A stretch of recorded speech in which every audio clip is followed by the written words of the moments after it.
de Apocalipsis. ¿Recuerdan en qué versículo vamos? A ver si los hermanos lo recuerdan. Lo escriben ahí por el chat.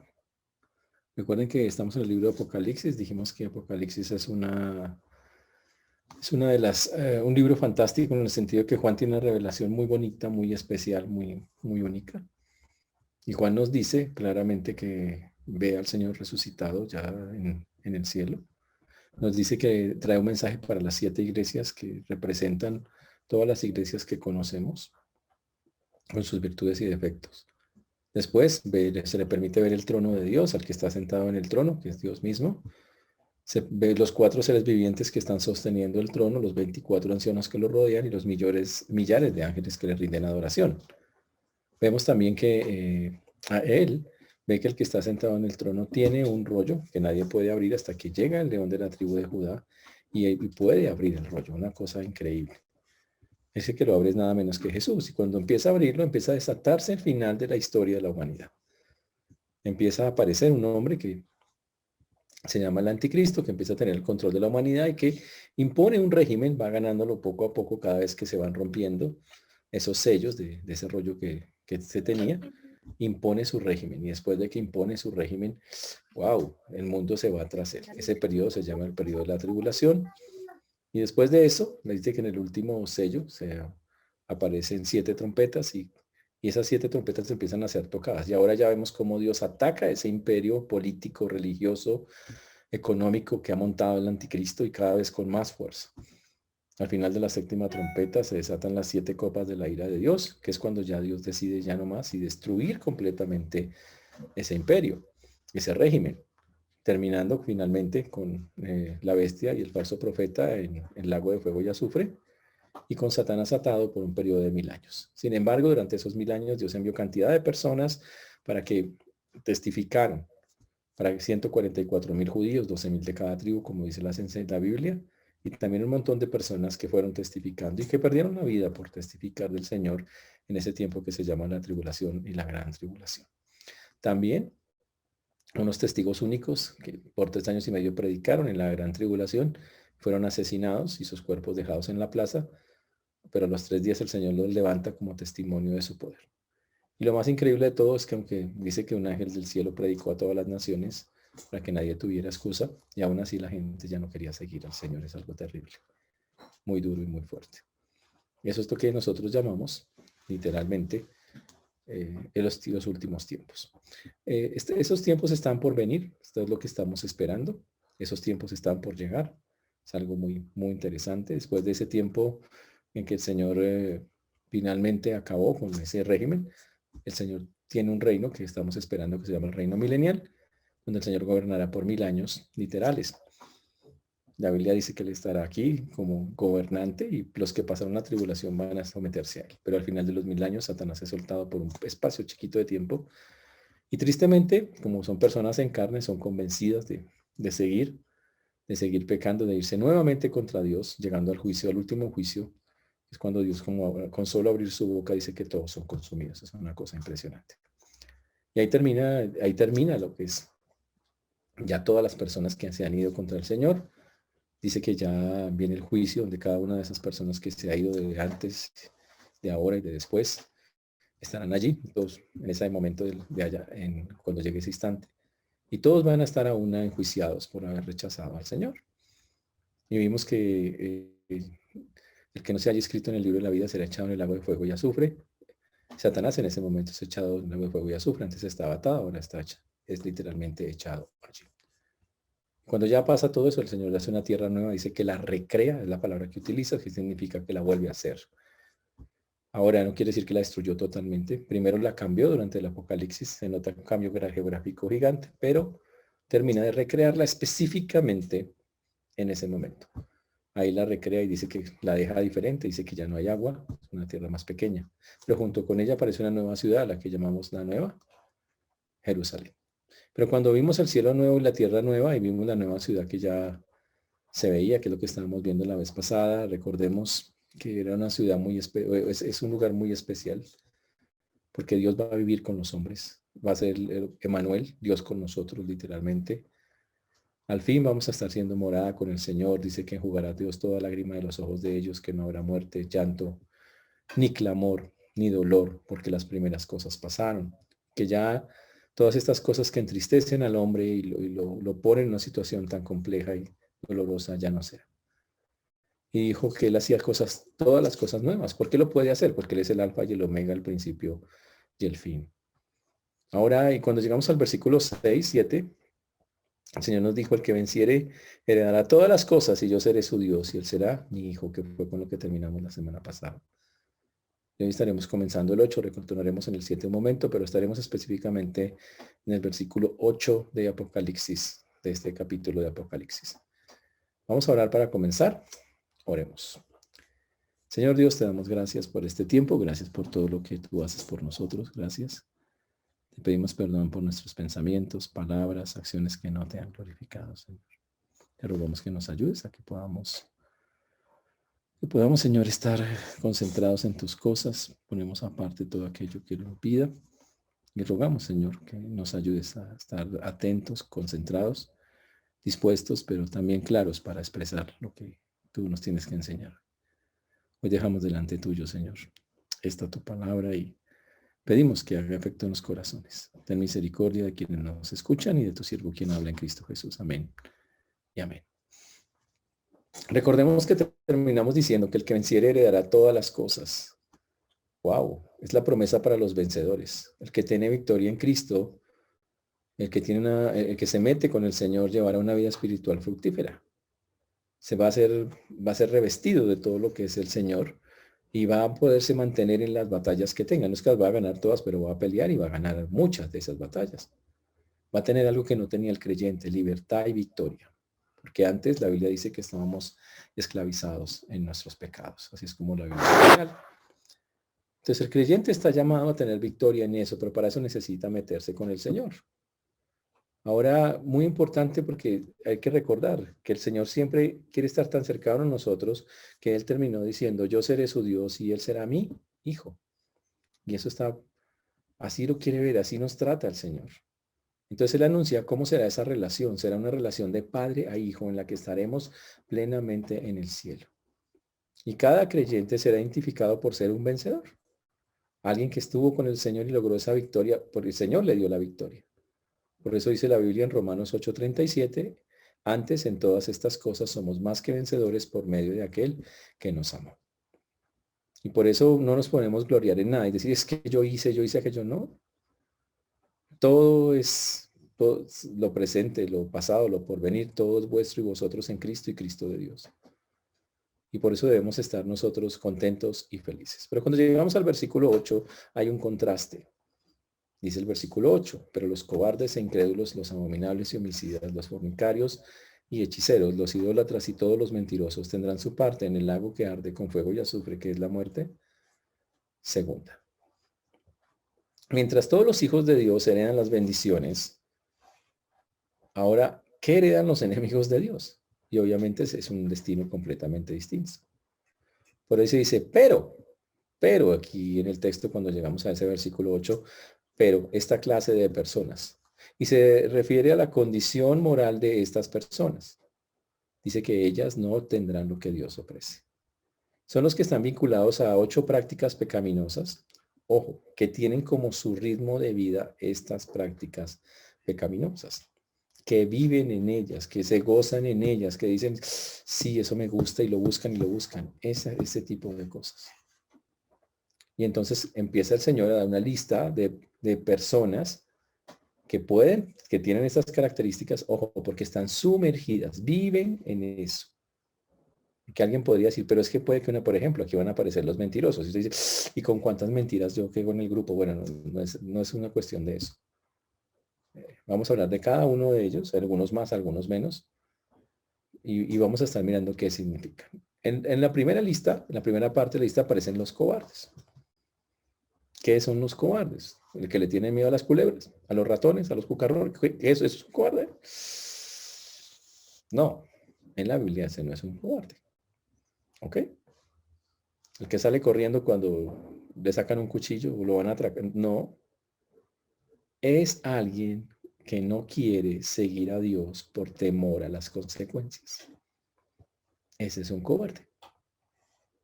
Es alguien que dice, pues chévere lo de Cristo y todo, pero es que lo que pasa es que si yo me meto con él, entonces, ¿qué tal me persigan? ¿Qué tal? Y entonces me empiezan a decir cosas. ¿Qué tal mis amigos me empiezan a decir que cristiano o lo perdimos o vainas de esto? Ya más tengo que cambiar de amigos y tengo que cambiar de gente y tengo que cambiar de, uy, no, tenaz. Es más, me toca cancelar la suscripción de Netflix y todo, y la suscripción de todos los estos que saqué. Entonces yo creo que prefiero, pues como yo como mejor como que no me meto en eso y le dice cobarde. Ese es un cobarde. La Biblia tiene un pasaje que lo aclara todavía más, y por eso aquí voy a dedicar un poquito más de tiempo que cualquier otro, porque hay pasajes que son puntuales para hablar de los cobardes en la Biblia. Vamos a Mateo capítulo 13, es una parábola. Se llama la parábola del sembrador y Jesús está explicando la parábola del sembrador.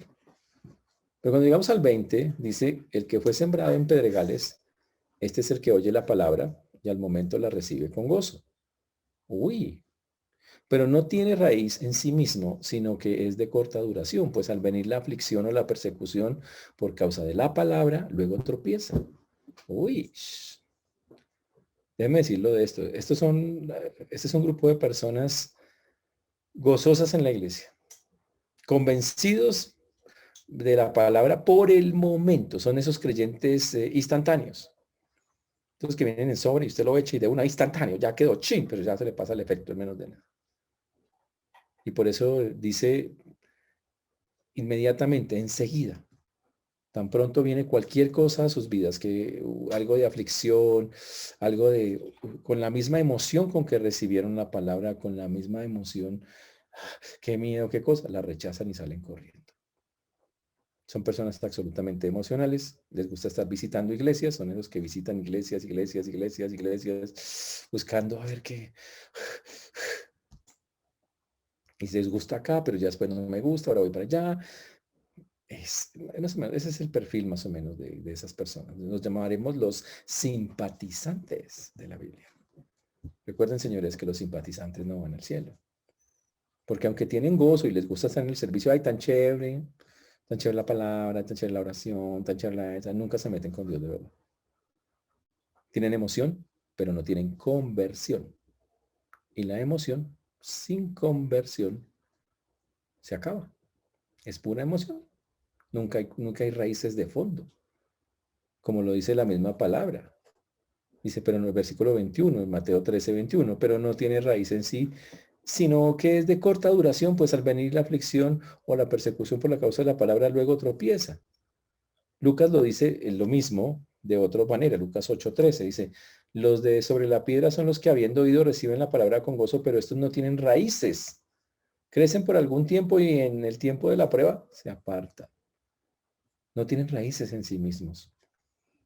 Lo intentan, hacen algún esfuercito, pero ya, no más. Nunca se meten de verdad con el Señor. Simplemente se sienten como gozosos, pero no pueden llegar a tener una relación seria con el Señor. ¿Y sabe por qué no la tienen? Porque no están convencidos completamente. Ese es el asunto. No están convencidos y por lo tanto, si no están convencidos por la palabra completamente, no están convertidos.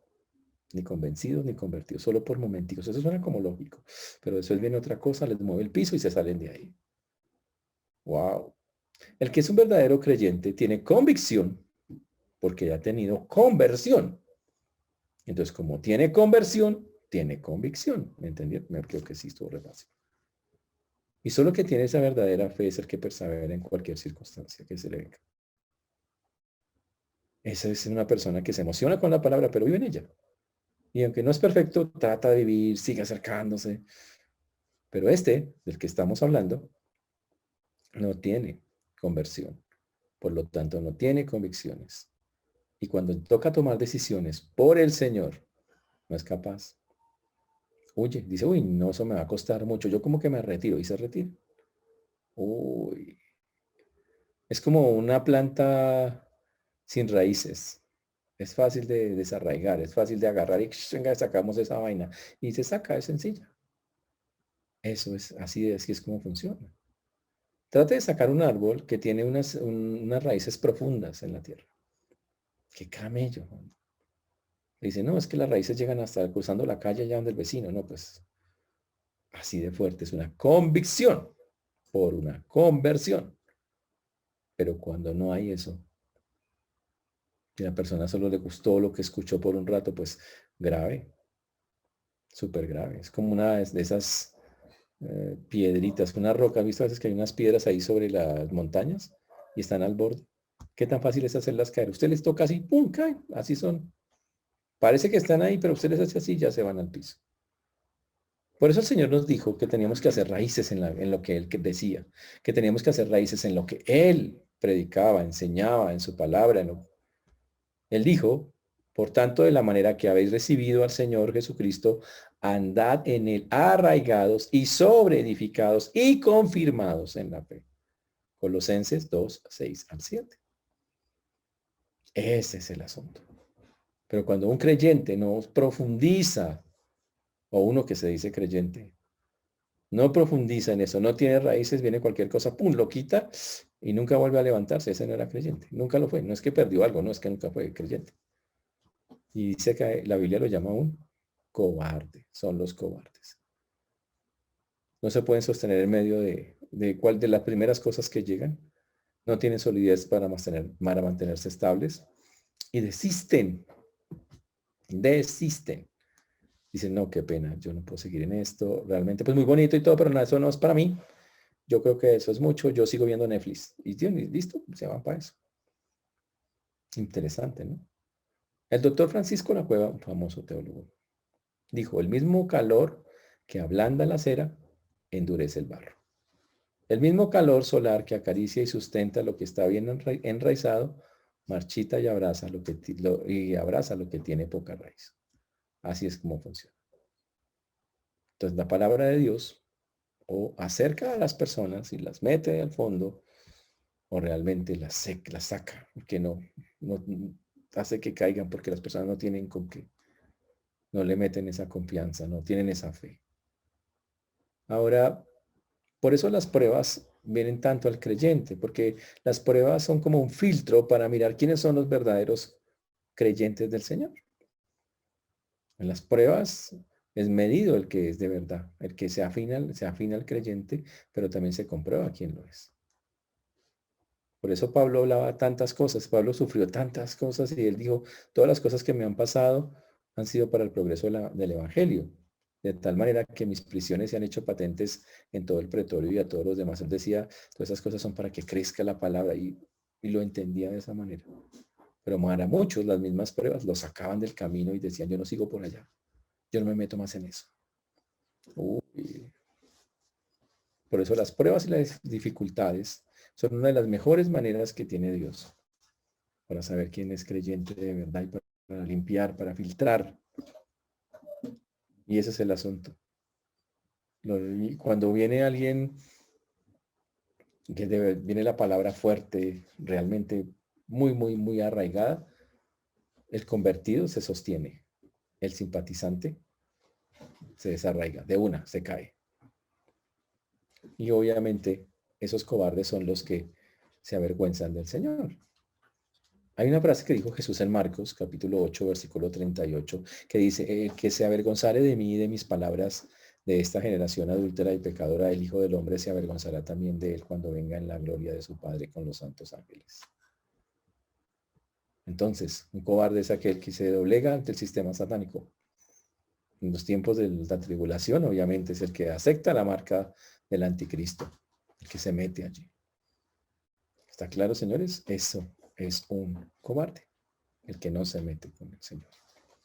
Por consecuencias, y desgraciadamente hoy, a veces escuchamos hoy personas jóvenes y grandes también. Dice, uy, no, yo, es que la verdad, mire, es que eso es como tan fuerte, eso es como tan, a mí me parece que no. O lo piensan y como que sí, como que no, pero dicen y mis amigos y sobre todo eso, mis amigos y tener que dejar a esa gente y esa gente que ha sido amiga toda la vida y tener que cambiar y no son capaces. Tremendo.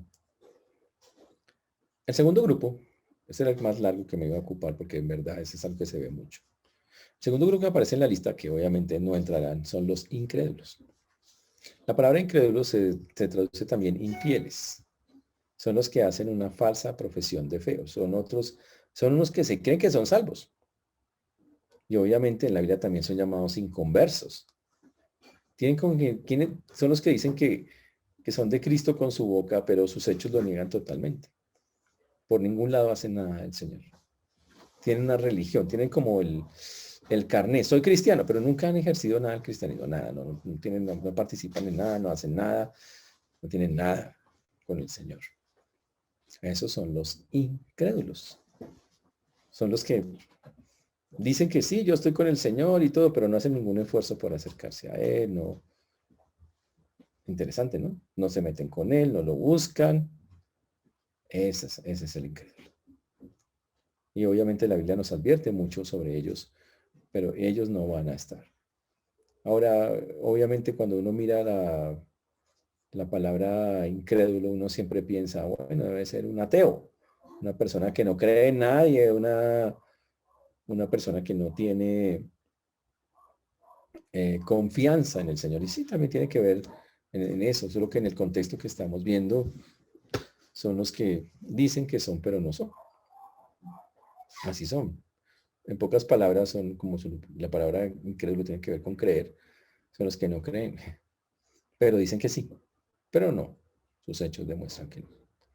En tercer lugar aparece otro grupo que se llaman los abominables. ¿Qué saben ustedes de los abominables? Aquí un hermano escribió el abominable hombre de las nieves. No, pues sabe harto el muchacho, realmente no estamos hablando de eso. ¿Qué saben ustedes de los abominables? Un abominable es algo, la palabra es bastante fuerte realmente. Significa el que apesta. Ese es un abominable, el que apesta. ¿Qué significa apestar? Es que tiene un olor fétido, ¿sí? O un olor horrible. Es eso. Y así lo traduce la Biblia. Ahora, eso tiene otro significado, claro está. Ahora, unas medias mal lavadas huelen mal, unos tostacos huelen horrible, pero aquí está hablando de algo mucho más allá de eso, algo mucho más profundo que eso. Y es una persona que se goza en el mal y se siente satisfecho con el mal. Ese es el asunto. Es la persona que dice, qué chévere hacer esto va a hacer el mal es súper, esto va a hacer el mal es... Son personas que están llenas, pero llenas de mal olor moral. En todo sentido tienen sucia su conciencia. Y viven para el mal y les gusta, se deleitan en el mal. Son los que se sienten felices estando en el mal en cualquier sentido. Y wow. Y hoy vemos una cantidad de personas que se deleita matando, que se deleita robando, que se deleita y lo disfrutan y lo dicen y lo publican y yo hice y yo tal cosa. Grave, ahí en ese grupo obviamente entran los vendedores de droga, los que están vendiendo las drogas, los que están llevando a la perversión sexual con sus revistas, con sus cosas, todos esos que se sienten felices haciendo lo que ellos hacen. Ese tipo de cosas. Esos son llamados en la Biblia los abominables. ¿Claro, señores? En el libro de Job, capítulo 15, versículo 16, dice, cuánto menos el hombre abominable y vil, que bebe la iniquidad como agua. Es alguien que dice, chévere este malo, y me va a tomar otro malo, un pedazo de mal, y le gusta la vida mala. Y le gusta la maldad y estar metido entre eso y quiere estar entre eso y le parece que eso es lo máximo y ese es el abominable. ¿Está claro eso, señores?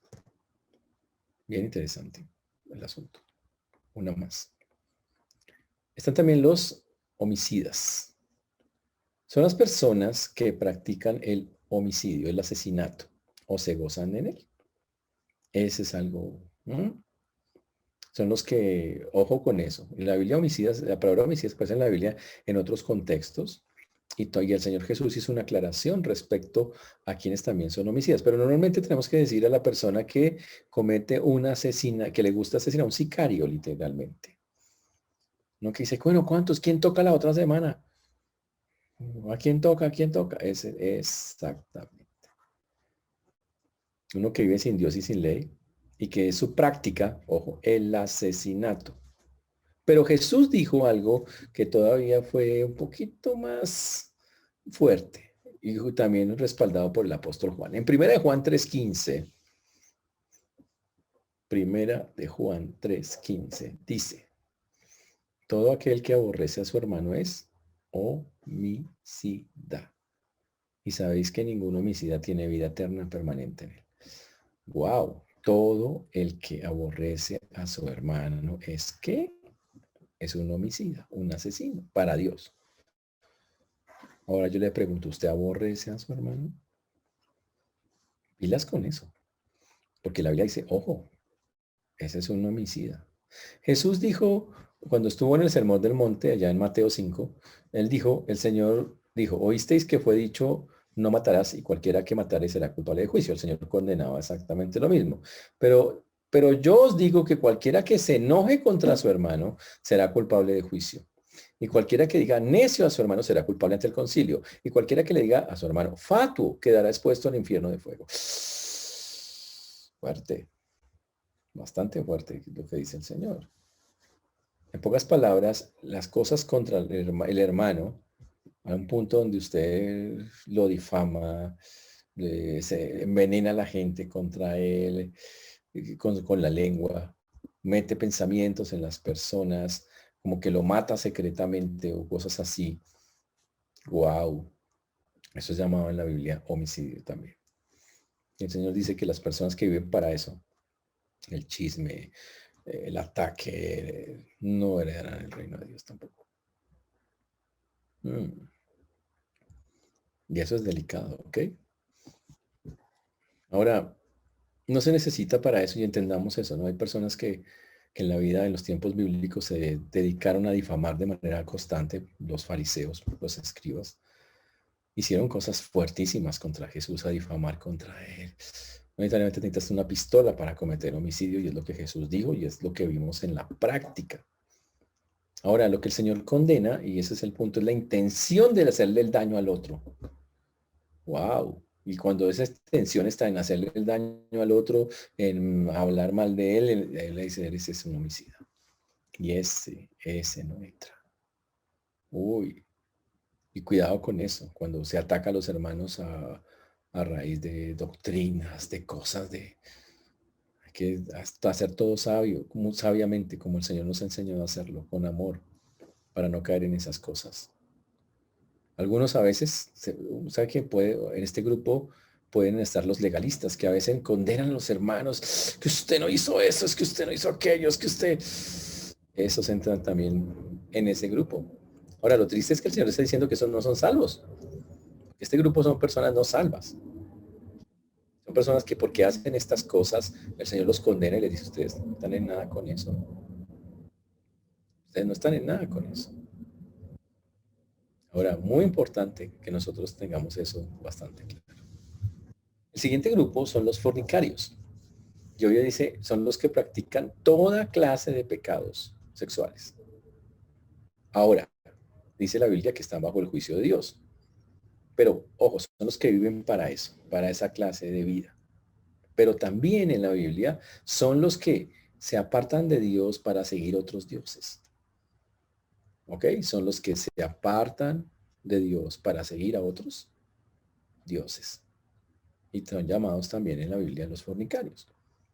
Ahora, en el Antiguo Testamento el Señor muchas veces condenó a su pueblo por eso.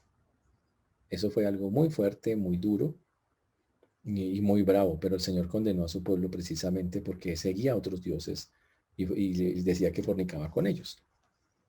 Entonces tiene que ver esas dos connotaciones, a los que viven para eso, viven metidos en eso, y los que también a nivel espiritual siguen a otros dioses. El siguiente es muy interesante porque igual en Bogotá hay bastantes de esos, se llaman los hechiceros. Los hechiceros. Ahora, son los que hacen prodigios o señales por medio de Satanás.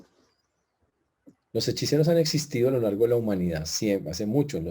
Cuando estaban los magos de Egipto, ustedes veían que los magos de Egipto, wow, hacían cosas de hechicería, hacían cosas extraordinarias, igual que los hacen, igual que en su momento los hizo Moisés. Por ejemplo, en Éxodo 7:22, por favor, vamos allá un minuto. Éxodo 7:22. Dice, y los hechiceros de Egipto hicieron lo mismo con sus encantamientos. Y el corazón del faraón se endureció y no los escuchó. Interesante. ¿Qué es entonces un hechicero? El indio amazónico, María Leonza. Cuando usted dice José Gregorio Hernández, que a 8.000 la consulta, exactamente estamos hablando de hechiceros. Cualquiera que saca el brebaje, el niño Jesús, que allá, venga aquí, que el hermano Jesús, el hermano tal cosa, exactamente. Y literalmente es eso. Estamos hablando de personas metidas en eso. Eso es algo muy importante y muy valioso. Los hechiceros. Y existen hoy, claro, montones. Hay de los falsos y los verdaderos. Ahora, ¿qué es lo triste de eso? La hechicería hoy está de moda. Muchas de las películas que muestran, tratan de mostrar la hechicería, que hay hechicería buena y hechicería mala. Entonces está la bruja buena y está la bruja mala. Para Dios la hechicería es mala de donde venga. El único que tiene el poder para hacer señales y milagros es el Señor. Y cualquier cosa que salga de ahí es en verdad muy compleja y muy terrible que se haga por ese lado. Dios en la Biblia prohibió claramente la práctica de la hechicería. ¿Eso está claro, señores? En Deuteronomio 18, oiga lo que dice el Señor, clarísimo, es una cosa que toca recordar porque eso es muy importante y hay muchos metidos en eso. Dijo, cuando entres a la tierra que Jehová tu Dios te da, no aprenderás a hacer las abominaciones de aquellas naciones. ¿Cómo llamó el Señor lo que hacían aquellas naciones? Abominaciones. O sea que le provee, era un olor fétido, para entenderlo. Dijo, no se ha hallado en ti. ¿Qué hacían esas naciones? Que el Señor llamó hechicería. Dice, no se ha hallado en ti quien haga pasar a su hijo o su hija por el fuego. Cogían a sus hijos y los quemaban, dizque para ofrecerle un culto a un Dios, como parte de los hechizos que hacían. Dice, ni quien practique la adivinación, ni agoreros, ni sortílegos, ni hechiceros, ni encantadores, ni adivinos, ni magos, ni quien consulte a los muertos. O ¿cómo así no puedo ver en el canal ese donde aparece la medium? No puedo ver la medium. A ver, ¿qué le dice el Señor? La medium se va a ir para el infierno. No. Consulta muertos. Pues, sí, pero, ay, pero es una buena... No es cuestión si es buena persona o no. Su vida es una práctica constante de la hechicería. ¿Mm? Y por eso literalmente va a hacerlo. Dice la bruja de la esquina, sí, la vecina no, la señora esta que tiene un puestico que dice que lee las cartas y todo, ella, y que en verdad se pone a hacerlo y eso, va al infierno. ¿Quién lo dice? Lo dice la Biblia. ¿Por qué? Porque la hechicería en la Biblia es condenada por tener un origen totalmente satánico. En los tiempos de la tribulación será normal. Hemos visto en todo Apocalipsis que ya aparecían brujos, había gente haciendo señales y vienen este tipo de el anticristo haciendo señales, el falso profeta, la bestia, todos haciendo cosas extraordinarias. Esta hechicería pura. Y la Biblia dice, estas personas que están practicando viven en eso, que viven de eso. Wow. Entonces, sí, yo lo hice una vez, pero ya no, ya se arrepintió. Bueno, listo, eso es otra cosa. Estamos hablando de que la práctica de manera constante. El que saca el gato a medianoche, el gato oscurito y lo levanta y dice, no, y aquí se lo ofrece ese es el hechicero. Porque cree que haciendo ciertas cosas ganará cosas. Y obviamente será una práctica tenaz. ¿Está claro, señores? El siguiente en el grupo es fácil, se llama los idólatras. ¿Qué es la idolatría? Es colocar algo en el lugar que corresponde a Dios y rendirle culto. Ojo, es colocar algo en el lugar que corresponde a Dios y rendirle culto. Normalmente cuando uno piensa en idolatría, uno siempre piensa en ídolos, en muñequitos fabricados por el hombre, uno piensa en esas figuras que se hacen y que la gente le pone velas y eso, pero ¿sabe qué? No, eso es verdad. La gente hace ídolos de piedra, de oro, de madera, de todo, de plástico. Hace sus ídolos de todo lo que quiera hacer. Pero, ¿cuál es el problema? El problema es que le da un lugar prioritario en la vida a esos objetos que no tienen ningún valor y que no pueden hacer nada, y le quita el lugar al Señor. Déjame dar un ejemplo que es muy, muy común. Frente al hospital de Kennedy hace un tiempo, con todo y noticiero, ¿no? Llegaron los noticieros todos así. Acaba de aparecer en una baldosa frente aquí en el hospital de Kennedy, acaba de aparecer que parece ser la cara de un Cristo. Ush, llorando. Entonces todos, uy, ¿cómo así? ¿Sabe qué? Y una señora de una vez trajo 4 veladoras y empezó. Y no pasó tiempo y dijo, uy, no, vea, yo oré aquí, le puse, vea, yo le oré ahí a la baldosa del piso y usted viera, un enfermo se me sanó. Idolatría. Señores, el único que puede levantar a la gente es Dios. La idolatría es condenada completamente por el Señor. La ira de Dios se revela desde el cielo contra los hombres que detienen con injusticia la verdad. Y Romanos 1, 18 al 25 hace una declaración terrible respecto al hombre que se va y se desvía de parte de Dios. Dice el versículo 19, porque lo que de Dios se conoce les es manifiesto, pues Dios se lo manifestó, porque las cosas invisibles de Él, su eterno poder y deidad, se hacen claramente visibles desde la creación del mundo, siendo entendidas por medio de las cosas hechas, de modo que no tienen excusa. Y aquí viene la parte, pues habiendo conocido a Dios, no le glorificaron como a Dios, ni le dieron gracias, sino que se envanecieron en sus razonamientos y su corazón fue entenebrecido. Y profesando ser sabios, se hicieron necios y cambiaron la gloria de Dios, incorruptible, en semejanza de imagen de hombre corruptible, de aves, de cuadrúpedos y de reptiles. Dice que el hombre en lugar de Dios se puso a hacer figuritas de animales, de aves, de cuadrúpedos, de él mismo, y él se puso a adorarlas. ¿Y sabe qué? Eso se llama idolatría. Eso nos lleva a preguntas dolorosas. Entonces, todas esas personas que van a los santuarios que hay en Bogotá, usted dice las personas que suben de rodillas a Monserrate, al Señor caído de Monserrate, y las que van al divino niño allá, al divino baby en el 20, y todas las que van al santuario de las Lajas que se van por allá tan lejos, entonces, ¿qué va a pasar con ellos? Y todas las que van, y hay que contestar claramente la pregunta, ¿cómo se llama ese pecado para Dios, no para nosotros? Que dice, es que ustedes dicen, no, no, no, yo no estoy diciendo nada, la Biblia dice eso. La Biblia dice, no te harás imagen ni semejanza de nada de lo que esté arriba en el cielo, ni en la tierra, ni debajo de la tierra, dice. No te inclinarás ante ellas ni las honrarás, porque yo soy Jehová, tu Dios fuerte y celoso, que castigo la maldad de los padres y hasta los hijos, y de los hijos hasta la tercera y cuarta generación de los que me aborrecen. ¿Qué va a hacer usted ante eso? ¿La idolatría es algo serio para Dios? La gente lo dice, ay, no, es que vea, él era amigo de Jesús, se llama San Juan, ¿sí? Este era amiguísimo, también se llama San Pedro. Entonces, es como es amigo. Entonces, yo le pido al amigo para que hable con él. Es como un mediador, ¿sí? ¿Y qué dice la Biblia? Que hay un solo mediador entre Dios y los hombres. Y la gente, los que practican idolatría no entienden que no puede haber más mediadores. Aunque la Biblia es clara, solo hay un mediador entre Dios y los hombres. Se llama Jesucristo. Si usted escoge otro, estamos mal. No hay más. Y eso es claro. Y hay que orar por tanta gente que ha tomado la decisión de seguir tras estos dioses. Porque no tiene sentido. Pero son muchos, son montones de personas las que hoy podemos decir que están metidas en eso. El siguiente de la lista es preocupante porque se llaman los mentirosos. Ush. ¿Ha mentido usted últimamente? Y claro, la gente inmediatamente, pastor, ¿y con cuántas mentiras como que me condeno? O sea, hay un límite, o sea, ¿qué clase de mentiras? ¿Es una clase de mentira especial o con cualquiera uno va perdiendo? ¿Cómo qué sería ahí? O sea, como para hacer la aclaración. Y hay que dejar claro que es en la mentira ya aparece en Apocalipsis, ya hemos visto varios pasajes donde la mentira aparece en las personas que están diciendo que vienen de parte del Señor, el engaño que hace el anticristo. Esto no solamente comprende las personas que dicen mentiras, hablan los que tienen una vida que es una mentira, porque nunca aceptaron la verdad de Dios ni están en ella. Son los falsos creyentes. Su vida es una mentira.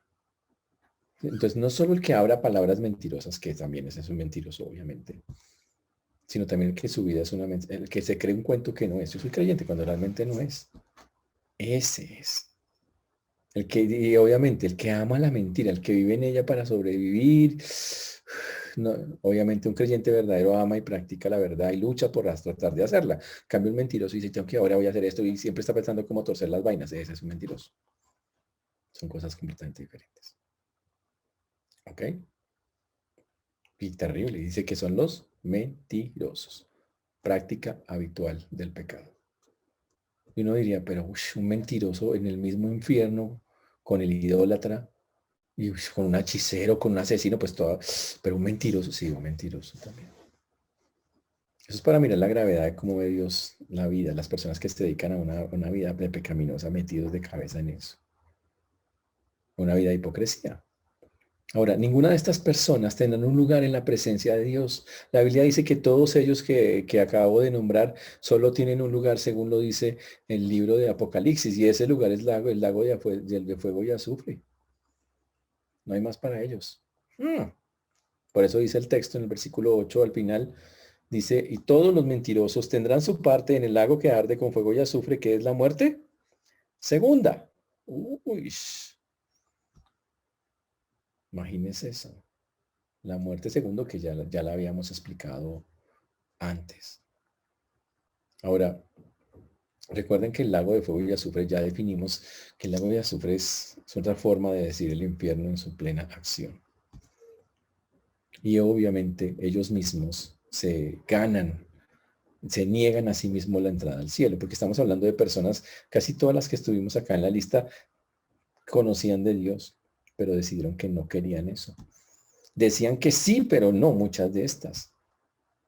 Uy, en cambio aquí vemos que la herencia de Dios está destinada a los que son hijos de Dios, pero los que no, los que no tienen derecho a esta herencia, ¿de quién son hijos? Y la respuesta es, pues, son hijos del diablo. Ese es el asunto. Por eso, el que practica el pecado, la Biblia lo dice, el que practica el pecado no es de Dios. ¿Quién es el que practica? El que está de una vida constantemente metido en eso. El que la vida es, voy a pecar ahora, y ahora voy a hacer esto, y voy a hacer esto, y siempre está pensando en cómo hace el daño. Dice, ese no es de Dios. Así diga que es creyente, así asiste a una iglesia, así vivo en eso. No lo es. Ellos llegarán en estado eterno de muerte. Serán separados para siempre con Dios. Estarán siendo atormentados perpetuamente, sin una relación con el Señor. Y la Biblia dice claramente que ahí están los dos grupos representados. El que venciere lo tiene, se lo lleva todo, como dijimos la vez pasada. El que tiene a Cristo lo tiene todo y se lo lleva todo. Pero el que no tiene lo pierde todo. Y solo le queda la condenación eterna. Muy tenaz y muy duro. Fuertísimo el texto. Es muy duro el texto en eso. Ahora, ¿pueden pensar ustedes cuántas personas hoy están en esos específicos pecados? ¿O viven para eso? Y mucha humanidad, mucha, no toda, pero mucha vive en eso. Vive de cabeza metida en esas cosas. ¿Qué esperanza es para ellos? Y la respuesta es, no hay esperanza. A menos que entreguen su vida al Señor. ¿Pueden cambiar? Claro. La Biblia dice que la fe es por el oír por la palabra de Dios y solo hasta que las personas escuchen, solo hasta que las personas escuchen van a poder entenderlo realmente.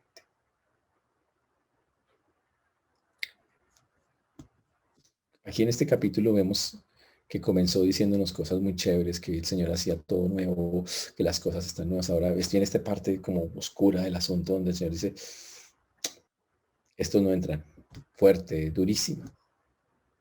Pero ahora el Señor cambia el tono cuando llegamos al versículo 9, lo cambia totalmente. Y dice, vino entonces a mí uno de los 7 ángeles que tenían las 7 copas llenas de las 7 plagas postreras. Está hablando de esos ángeles que estudiamos, que tenían cada uno una copa y que la derramó como la ira de Dios sobre la humanidad en los tiempos de la tribulación y gran tribulación. Y habló conmigo diciendo, ven acá, yo te mostraré a la esposa del Cordero. Y me llevó en el espíritu a un monte grande y alto y me mostró la gran ciudad santa de Jerusalén que descendía del cielo de Dios, teniendo la gloria de Dios, y su fulgor era semejante al de una piedra preciosísima, como piedra de jaspe diáfana como el cristal. Y de pronto acá dice el texto que los ángeles, uno de los ángeles que antes había aparecido en la historia, habla con él y dice, venga, le voy a mostrar a la esposa del Cordero. Pero no solamente le muestra a la esposa del Cordero, dice que también, dice que él ve y dice que lo llevó en espíritu y que lo llevó a una ciudad, a la ciudad santa de Jerusalén. Pero ojo, dice que descendía del cielo, lo que llamó la Nueva Jerusalén. Es una ciudad que está colgada en el cielo y empieza a descender. Entonces hay que contestar dos preguntas. ¿Quién es la esposa del Cordero? Bueno, ¿quién es el Cordero? ¿Quién es la esposa del Cordero? Eso serían casi dos, pero digamos que ahí en esa caben dos preguntas. Pero la otra es, ¿y cómo es la Nueva Jerusalén? Y para responderlo, tendremos que esperarnos hasta la próxima semana cuando veamos nosotros a la esposa del Cordero y a la Nueva Jerusalén. Pero hoy tenemos que irnos pensando que, cuidado, porque si llegamos a ser una de estas personas que está aquí nombrada, podemos estar cavando nuestra propia tumba espiritual para siempre alejados del Señor. Por eso tenemos que hablarle a la gente. Recuerden, tenemos que tener convicciones. Convicciones, no simpatías. Hay gente que simplemente tiene simpatía por las cosas de Dios. Y la Biblia dice que hay que tener convicciones por las cosas del Señor. Y usted, hermano, que me está viendo, sí, tú, ese que está allá, exactamente, ese, sí, allá, el que está abriendo los ojos, ese. ¿Eres un simpatizante o un creyente? Piénsalo. Y si resulta que solo eres un simpatizante, cuidado, estás en peligro. Te puedes morir mañana y separado para siempre de Dios. Así, dice, pero no, a mí me llevan a la iglesia, yo iba a la iglesia. Es más, hasta cantaba las canciones, con eso le digo todo. No tiene nada que ver con eso. A mí me gustaban, sí, sé que le gustaban, pero solo le gustaban. Simpatizante, arrepéntete o morirás. Ese es muy en serio.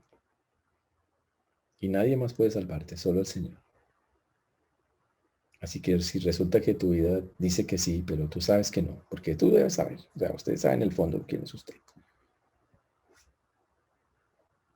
Cambie. No queremos, el Señor no quiere que ninguno perezca, sino que todos procedan al arrepentimiento. Así que tome la decisión, porque solamente la puedes tomar tú. Y si has estado en iglesias, ya sabe cómo es, pero ahora tiene que hacerla de verdad.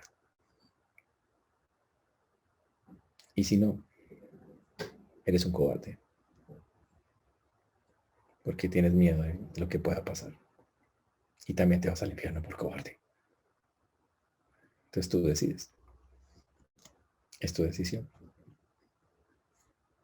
Que el Señor nos ayude, hermanos, a tener claro nuestra posición en Cristo, a tener claro quiénes somos y para dónde vamos. Muy importante que le hablemos a... Yo sé que conocemos mucha gente, seguro que está metida en algunas o muchas de estas cosas. No vamos a llegar a decirles, usted huele a azufre y cosas así. No, no vamos a hacer eso. Pero sí, vamos a tener que empezar de seriamente a orar por ellos y a entender que ellos están en peligro de perderse para siempre. Y que el Señor nos ayude y obviamente que el Señor tenga misericordia de ellos como la tuvo de nosotros. Porque eso solo nos muestra cuánta necesidad hay en el mundo. Porque estas personas ni siquiera sienten que van camino al infierno, ni la perciben, hasta se burlan de eso. Por eso que el Señor tenga misericordia, que nos ayude y que seamos buenos instrumentos para Él. Y sobre todo, hermanos, no se olviden, hay que hablar. La fe es por el oír. Las convicciones se originan porque las personas escuchen. Si las personas no escuchan, no podrán arraigarse. La fe es por el oír y el oír por la palabra de Dios. Así que hablar del Señor para que se arraigue la fe en los corazones de ellos y puedan tener convicciones y tener salvación. Vamos a orar. Señor Dios, te damos gracias porque tú eres bueno, Señor, y para siempre es tu misericordia. Te agradecemos porque hasta aquí nos has traído y has sido bueno con nosotros. Gracias porque solo tú has tenido, Señor, la paciencia, el amor, la sabiduría, la longanimidad, como dice tu palabra, para soportarnos y para llevarnos a tu lado. Te rogamos por la humanidad perdida, que es mucha, porque podamos, Señor, de alguna manera impactarla a que tenga las convicciones que hoy muestra que no tiene. Te ruego que así lo hagas, Señor, por amor de tu nombre. Por eso hoy ponemos delante de tuyo una vez más esta tu palabra, Señor, para que tú y nadie más que tú, Señor, nos ayudes a hacerla viva y real. Gracias por cada persona que pondrás en nuestro camino para que le hablemos. Ayúdanos a hacerlo con amor, pero más importante, entendiendo que esa persona se debate entre la vida y la muerte, Señor, en permanecer alejado de ti para siempre. Gracias te damos por esta noche en Cristo Jesús. Amén y amén.